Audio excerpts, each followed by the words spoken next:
My name is David Lascelles Parkinson. I work for an entrepreneurial firm that's Bronx-based that has me working in Brooklyn. I also work in another incarnation in MEC CUNY, where I'm also a student finishing up my undergrad for my master's in business. But for this application, I'm a former parolee. That's the best kind of parolee to be, you know. Well, it's also the most difficult. What most people don't understand when they see me today is that as of June 24th of this year, 6 years ago, I was released after serving almost 2 decades in prison.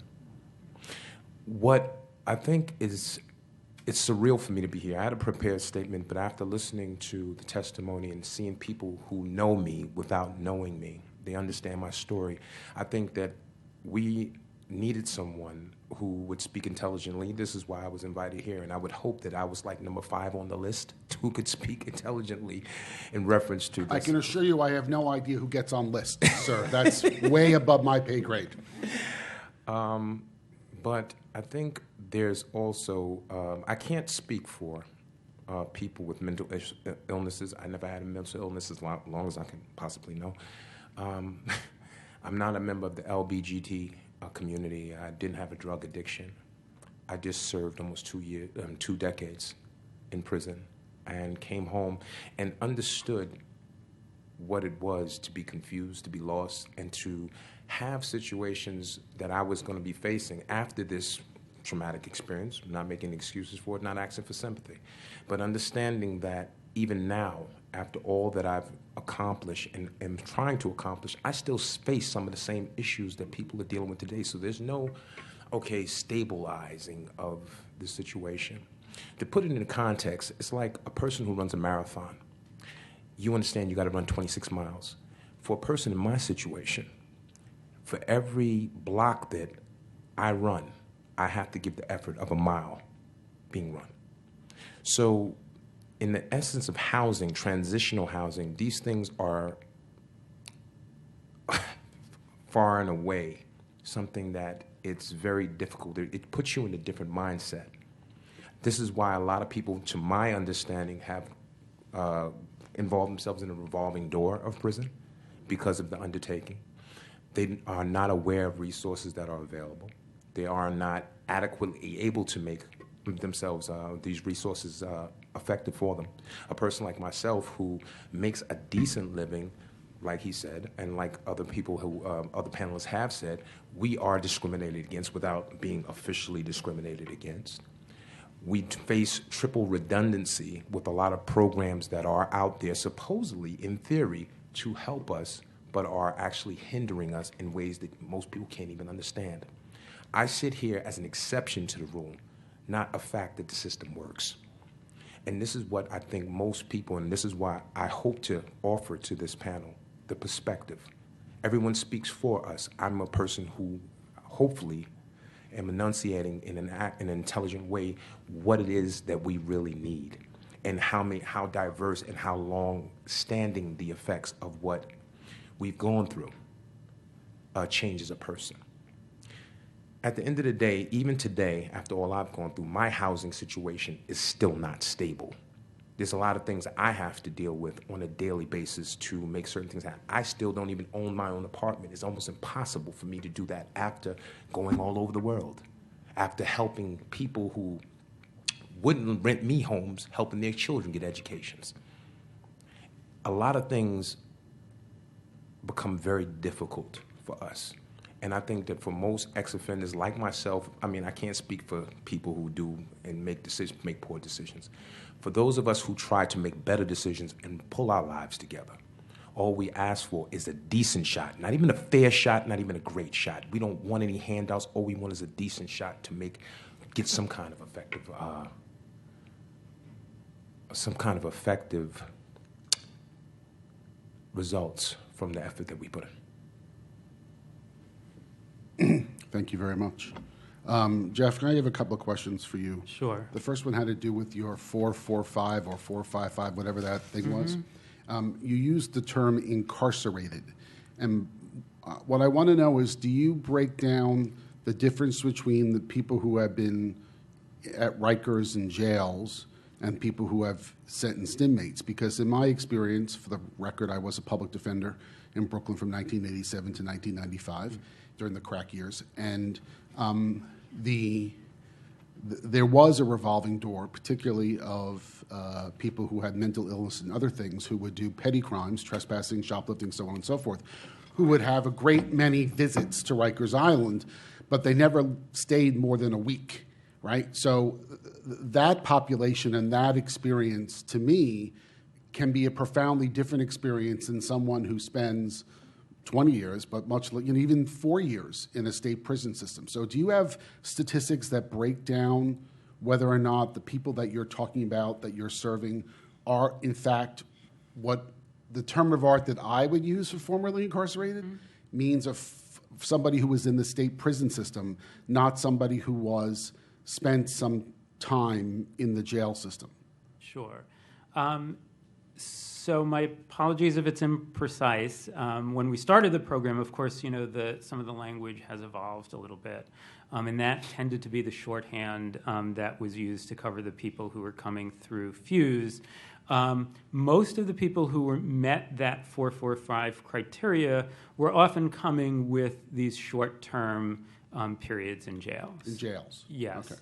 Now, the Fuse program that we participated in, which started 9 years ago, formally ceased probably about 4 or 5 years ago. So in other words, the city Department of Corrections and Department of Homeless Services used to regularly do a data match similar to what they've started up again recently to come up with the 445 match. When that ended, because we were very committed to the issue, we continued the program going, but we couldn't get those data matches anymore. So we now define anybody who has a significant history of incarceration as someone who we're taking into our reentry program. Many of those more recent people are people who have longer-term prison histories, and we're working with them now as well. Well, if you could get me some statistics about that. One of my frustrations in the chair I currently sit in is the merging of these two concepts, the alternative to incarceration world and the post-release world. There's nobody who knows more about ATIs for youth than Crispy Hegan at Friends of Island Academy. She knows that stuff like the back of her hand. I met her because I had a 13-year-old girl accused of murder, and she was the assigned person to work with me with this young woman, who I'm happy to report is now out of the system and has a beautiful little baby that she brought over for me to meet. Anyway, but they sound alike, but they're very different, Yes. right? Yes. And it's frustrating because when money becomes available for ATI, all the post-release groups said, why don't we have the money? And when post-release money becomes available, all the ATI groups said, well, why can't we have that money? Right? When in fact they're two very different things. And so I would like really to know whether or not this program, this acronym that with a lot of acronyms at DOCS, just a lot of acronyms, 445, 544, whatever it is, whether or not the people that you are seeing and servicing are in fact my definition of formerly incarcerated, or are they in fact not? And that will tell me a lot about the success that you're having based on the population. I think you do great work. I just would like to know the information. And the second thing I want to, not that I'm picking on the men, because the women talked about this too, but why is this feeling that we have to do an MOU by Thursday? Does anyone have an answer for that? Because we don't vote on MOUs. MOUs are negotiated between the Senate, the Assembly, and the governor, and they pop up when they're done. Why do you think that they have to be done 3 days from now? Well, I am probably not the best person to speak on it, but my assumption is that if it's not done before the end of session, the fear is that it won't get done until the beginning of the next session.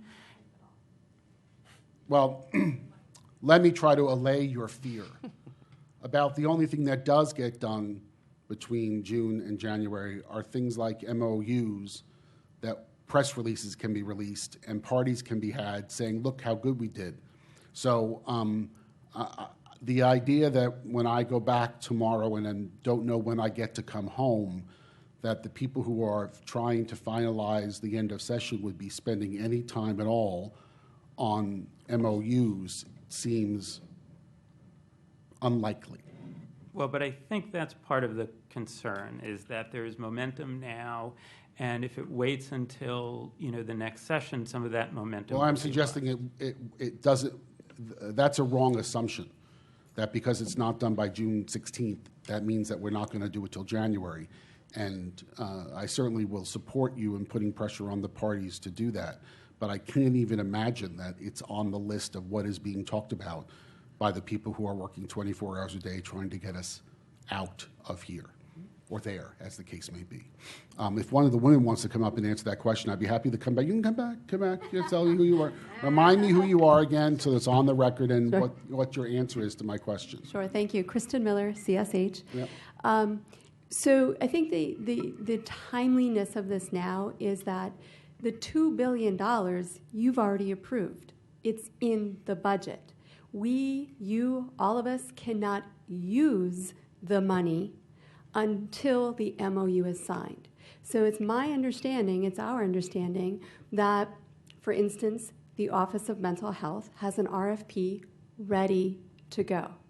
HCR is ready to go to get the capital money on the street. OMH is ready to go to get the service and operating dollars on the street. But they cannot release the money. It cannot be allocated to anyone until the MOU is signed. No, I understand that. I guess what I just want to say, that nothing politicians like to do more than to announce that they're spending people's money for good causes. And so I can't imagine that this MOU doesn't come to be sooner rather than later, because a lot of press releases get to go out where we pat ourselves on the back. But I find it unlikely that it gets done by Thursday, and I would hate for anyone to think that because it doesn't get done by Thursday, that means it won't get done until January. Yes, there is some history of it not happening in the past, so we are just really, really eager to have this No, done I now. support your eagerness and I support your commitment, but Thursday seems like a Yeah. not likely thing to happen. Mr. Sepulveda. Well, we haven't had much during our discussions in conference and otherwise. There hasn't been much of a discussion about the MOU, and he's right. That's certainly higher than my pay grade. And it's not the end of the world if we don't get it done by Thursday. I mean, we're going to put pressure. Certainly, I'm going to be sending a letter to the leadership as the chair of the subcommittee and as a result of some of the things that we're hearing here. But as Chairman O'Donnell says, I'm not that hopeful it'll be done by Thursday. Well, we appreciate any help you can give. Sure. Okay. Thank you very much. Thank you. Thank you for coming. One I'm thing, sorry, Mr. Bolton, yeah, go ahead. David, you were released to a shelter and were in a three-quarter housing. Is that correct? That is correct. Can you relate some of your experiences at both places? Well, again, I mentioned double and triple redundancy. A lot of the programs and parole, to my experience and to the experience of many people who I knew at the time, were in contrast with each other. When you're released, one of your stipulations is to seek and maintain employment. But when you come out, when you release to a three-quarter house, I can't speak for shelters, but I can speak for a three-quarter house, whatever the difference is. You are forced to go to programs that you don't need. I never had a drug crime or a drug addiction in any point in my life, much less prison. But I was forced to go to that for 3 days a week. Parole was a weekly event, and then you have to go to HRA to make sure that they get their stipends. If they do not get their stipends, you will be put out on the street, which instantly violates your parole. Mm-hmm. So at some point, how are you supposed to not only get employment, but also to make a living, to try and get aspire to get past that station in life? This is what a lot of people face on a daily basis. This is what I faced. Because of the fact of I think that my work ethic is a little bit different than others, and I think that I aspired a little bit more than others. I was able to overcome certain things, and I was able to also seek and get people to enlist the aid of certain people to help me. Some people don't care about that. Some people, they're just frustrated about it. So this is what you're kind of going from. You're going from however many years of incarceration to coming into an environment that is very similar. And then it's even more frustrating because you have all these things against you. You can't even get meals. in some instances. So this is what you're dealing with on a regular basis when you come into these transitional houses, as they are or as they have been when I was there. Just one question. You said you are about to obtain your master's degree? I just finished my associates. I'm going for my bachelor's and going for my master's for my graduate degree. Well, good luck and congratulations. Thank you. Thank you very much. Great, thank you. The next and last and final panel, we go back to the women. Sister Janet Kinney, Providence House, and Kathleen Linares from Our Children. Send my best to Sister Tisa. Thank you. I certainly will. She sends her regards to you. Okay. Always. So thank you, and thank you for this opportunity. I think I say it for both of us, to speak on behalf of the women and the families that we represent, and most particularly their specialized needs. My name is Sister Janet Kinney, and I'm actually here wearing two hats. I'm the Executive Director of Providence House, but I'm also a member of the Women's Community Justice Project, and I'm going to say a little bit about that. To identify them, Providence House, we're a nonprofit providing temporary and permanent supportive housing for women who have been formerly incarcerated in prison and for homeless families in 10 locations, mostly in Brooklyn, 1 in Queens, and 2 in Lower Westchester.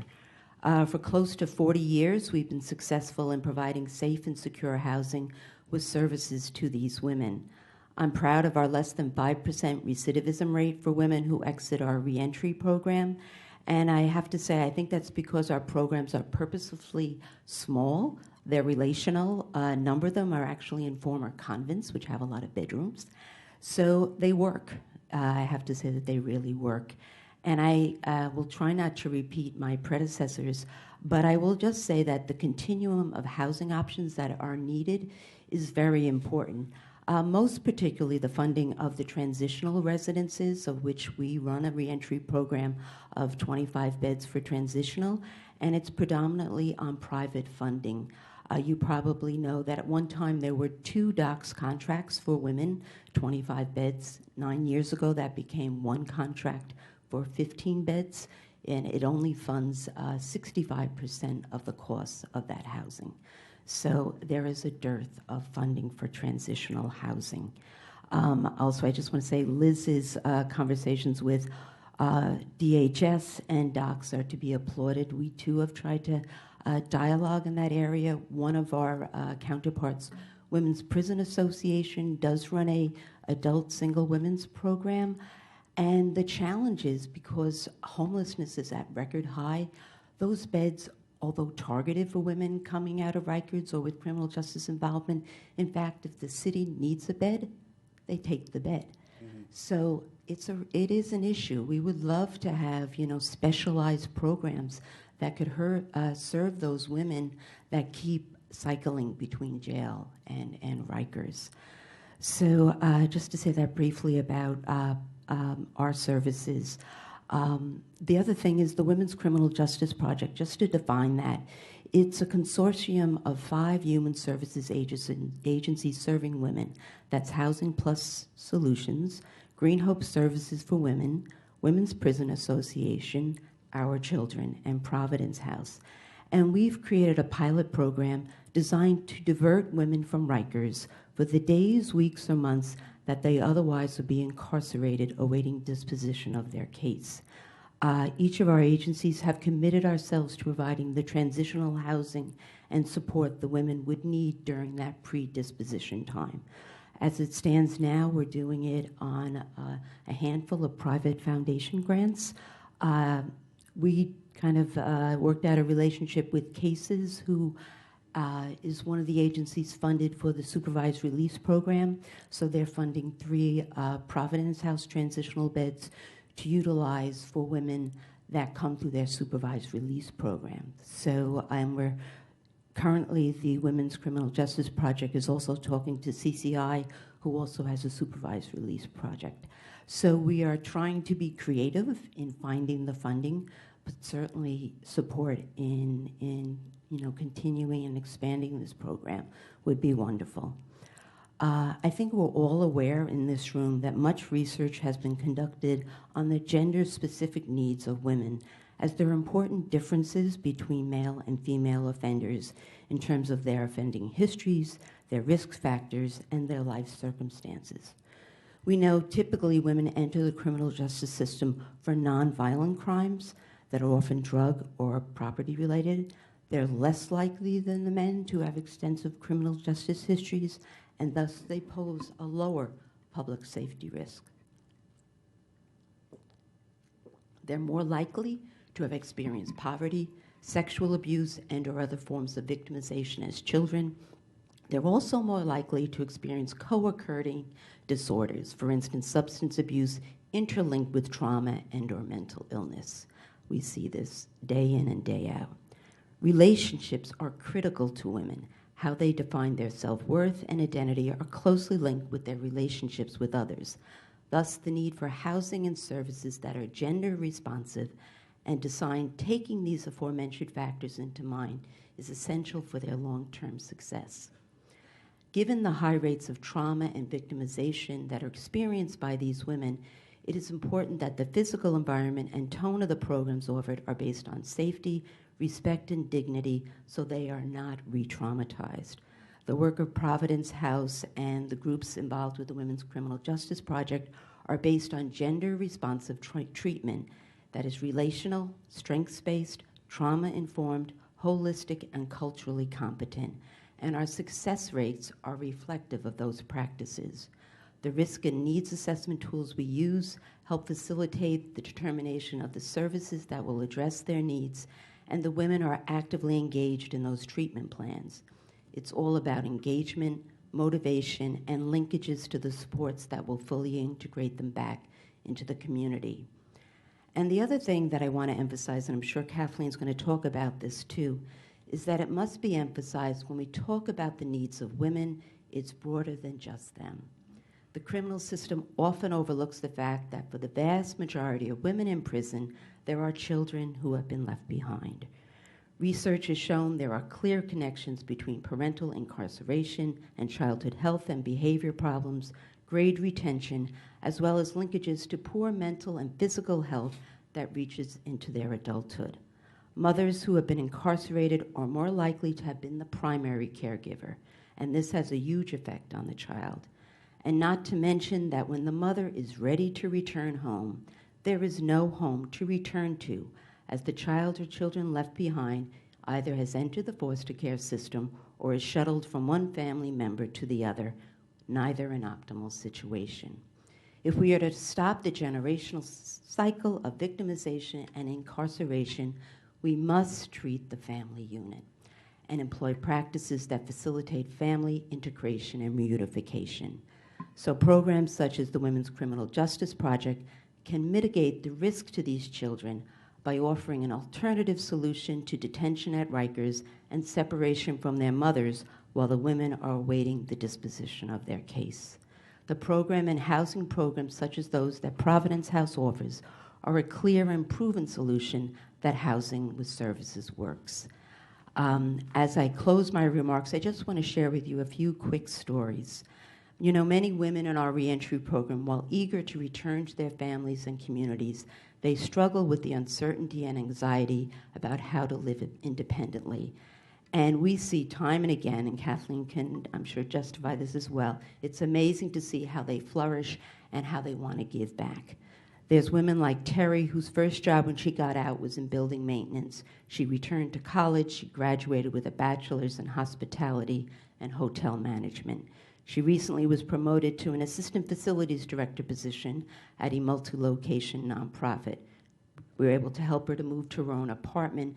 She still stays in touch with our job developer, and she now interviews and hires back our current residents, those that are good for a fit for her positions. And she says, it's my way to give back. Now I can help them and repay Providence House and everybody who supported me. And we see this time and again. We have a resident, Tina. She was a resident with us over 20 years ago. She came out of prison with her young child who she was allowed to care for while at Bedford. She struggled with addiction, but with support was able to overcome this. She reunited with a second son, went back to school, got her bachelor's and master's. She moved from transitional housing to her own apartment. She started an organization called Worth, a prison reform advocacy group that helps successfully overturn the law requiring pregnant women be shackled during labor and birth. And that was something she personally experienced while she was in prison with her son. She's now pursuing her doctorate, and her 2 sons have both graduated from college. And finally, an example from our Women's Criminal Justice Project, which is barely started. Shrine was arrested on an assault charge, and it had a 6-month order of protection, which would have made it impossible for her to return to her NYCHA apartment, even if she could have made bail. The Brooklyn Community Bail Fund saw her as a good bail candidate if they could arrange the housing where she could receive the mental health services she needed and to reunite with her 6-year-old daughter. Housing Plus Solutions, a member of our consortium, moved her into housing. She began counseling, and at the same time, they arranged visits with her daughter. Within 6 months, her case was satisfactorily resolved. She completed 15 hours of community service. NYCHA is this week transferring her to a new apartment, which she will move into on the 16th, and she is now enrolled in a community mental health center. Over this summer, her daughter will move back into housing with her, and we can only imagine the outcome if she were still at Rikers, unable to make bail. So all to say, everyone deserves a second chance. We have the solutions in this room. We just need the money, the funds, to provide the housing and services designed to meet those needs. And for the record, I will just say that we too would like those 20,000 units of housing, certainly the first 6,000. Whether the memorandum gets signed or not this week, we will be in Albany to advocate for that MOU. So thank you, and we really appreciate this time with you. Thank you. Ms. Linares? I feel like I'm at a fine wine dining experience here with Sister Janet. First we've had the fine wine, and now we're on to dinner. Yeah. By way of introduction, I'm Kathleen Linares with Our Children. I'm the former director of the Our Children Family Services at Taconic Correctional. Thank you for the opportunity to speak with you today to address the need to provide affordable reentry housing for formerly incarcerated criminal justice-involved individuals. Our Children, as a provider of post-release permanent housing for formerly incarcerated women and their children, has endorsed the Corporation for Supportive Housing, CHS, Reentry Housing Working Platform, and applauds and supports Governor Cuomo's New York State Council on Reentry and Reintegration's recommendation to include formerly incarcerated as a target population to be eligible for 6,000 units of supportive housing. By way of introduction, Our Children's Model Reentry Services are a Queen-based organization in existence for over 25 years, able to vet the many barriers our women face because we work with them on a long-term plan from inside New York State prisons and in New York City's Rikers Island at the Rose M. Singer Center for Women. Our programs predominantly serve incarcerated women, and nursery programs were under contract with the New York State Department of Correctional Services. But we're expanding to working with older women, an increasing population being released without affordable housing options. We also provide housing for women needing bail assistance, as already mentioned, to avoid incarceration, working with a consortium of New York City-based organizations. Our reentry programs inside prison walls and in the Rose M. Singer Center, in some cases, have made us able to assist a woman who cannot return to the community where her crime was committed. This particular woman, Miranda, who was juvenile, we already had her baby, and she's not of legal age to sign a lease to have any housing. So she's currently living with us until she moves into eligibility to have permanent housing. I emphasize that reentry planning is from a woman's first entry in prison, and that our mothers must have confidence that their success on the outside is supported, and that their efforts towards obtaining permanent affordable housing must be the first component of their successful reentry plans. Our mothers know that they have a partner in the reentry process, that we will work with them on removing the barriers that they encounter, including wraparound services that we are able to navigate with them in what is a continuum of the reentry process: transitional post-release housing, employment training, child care, after-school child care, financial planning, recovery maintenance, and finally permanent affordable housing that we currently provide for 80 families in Long Island City and in Astoria and 5 residences that we have. I also need to mention that while in prison, women need legal services to help them to maintain their ties to their children. Our over 25 years of providing these services for reentry as we now know it has resulted in our recidivism rate of 3.5%. To return to our purpose here, 6,000 affordable reentry units will make the governor's plan inclusive and a reality, a goal of the other reentry housing workforce platform signatory organizations that have testified here today. As underscored in the reentry housing workforce platform, New Yorkers exiting New York prisons and jails each year face a high risk of homelessness and recidivism. In addition, released individuals are the first excluded for eligibility for housing, as documented in well-researched documentary reports whose findings have been the foundation for their inclusion in recent New York City housing programs, such as the Justice-Involved Supportive Housing, which expanded access to criminal justice-involved persons to 120 units of housing. Additionally, the New York State Office of Mental Health released a request in May of this year for proposals for 100 new units of supportive housing for people with serious mental illness being released from state prisons and returning to New York City. Citing the recommendations of the reentry platform, there is not enough supportive housing to meet the record high level of need. But we have begun, but we must continue by ensuring that a target of 15% will be budgeted units to include persons with criminal justice histories, a target that is justified and should be supported. In closing, it cannot be emphasized enough that with regard to reentry service programs, criminal justice-involved persons must have the earliest access to housing resources. This includes referral flow and support programs to help individuals move from New York State and New York City correction systems, and finally to reentry housing providers, or that referral network should be expanded to allow incarcerated individuals to apply for supportive housing while incarcerated. Our children applauds today's committee's public hearing to hear how to move forward into a greater leadership position to alleviate homelessness for New York State and New York City's most vulnerable population, formerly incarcerated persons, who need our support towards successful reentry into their communities because we have made affordable housing available to them.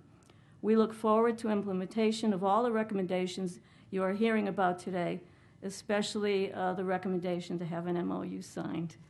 Thank you. Thank you very much.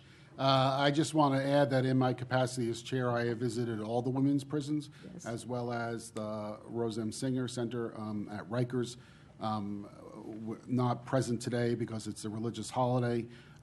Neely Rosick is an incredibly thoughtful and active member on the committee concerning issues around women incarceration. She drove all the way from Queens to Albion for our visit and then got in the car and drove all the way back. And so very much aware of the particular differences and needs of the population. In fact, have a bill that might get passed this year which requires parity in services for women in prison that they have in men. The problems at Albion are, well, what I won't share publicly, but the problems at Albion are partially driven by its location and the inability to retain staff who, when they get a chance to promote or to transfer out, leave very quickly, which leaves a great deal of holes in the provision of services. But I do recall the high number of women who had PTSD in the times that I visited, and so we will continue to do that work. I thank you very much for your testimony and applaud what you're trying to do. Thank you very much. Mrs. Bolvino? Just quickly, in your testimony, you indicated that we have to have a 15% be budgeted for people with criminal justice histories. What is that 15% number based on? Because it follows your... I was using notes from the report from the CHA recommendations. That's what I want to be clear. Okay. Yes. All right, very good. Thank you. Thank you. Thank you very much. This concludes this hearing. Thank you very much for coming. We'll try to get the MOU done so you won't yell at us about not having it.